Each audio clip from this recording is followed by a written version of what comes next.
کراچی میں طوفان کا خطرہ ٹل گیا لیکن شہر کے موسم پر اس کے اثرات مرتب ہو رہے ہیں۔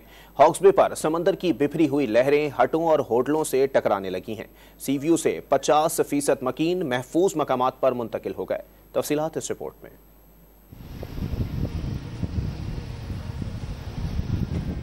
کراچی میں سمندری طوفان بیپر جوائے کا خطرہ ٹل گیا، تاہم سمندری طوفان کے اثرات شہر کی ساحلی پٹی پر نمایاں ہیں۔ شہر میں مختلف علاقوں میں بادلوں نے اپنے تیور دکھائے، کہیں ہلکی تو کہیں تیز بارش ہوئی۔ ابراہیم حیدری منوڑا کیپ ماؤنٹ کے ساحلوں پر پانی کی سطح بلند ہے۔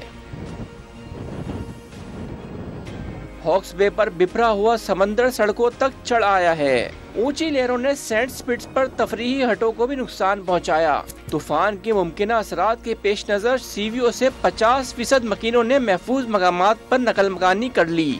ابراہیم حیدری ریڈی گوڈ سے آبادی کا انخلا بھی مکمل کر لیا گیا۔ انتظامیہ نے رکاوٹیں لگا کر شہریوں کو ساحل پر آنے سے روکا ہوا ہے۔ محکمہ موسمیات نے خبردار کیا ہے کہ شہر میں موسلا دھار بارشوں کا امکان تاحال موجود ہے۔ انتظامیہ نے شارع فیصل ایئرپورٹ کے مقام پر نکاسی آب کی مشینیں لگا دی ہیں۔ ممکنہ بارش کے تناظر میں انتظامیہ نے لیاقت آباد سپر مارکیٹ کو مخدوش قرار دے کر سیل کر دیا۔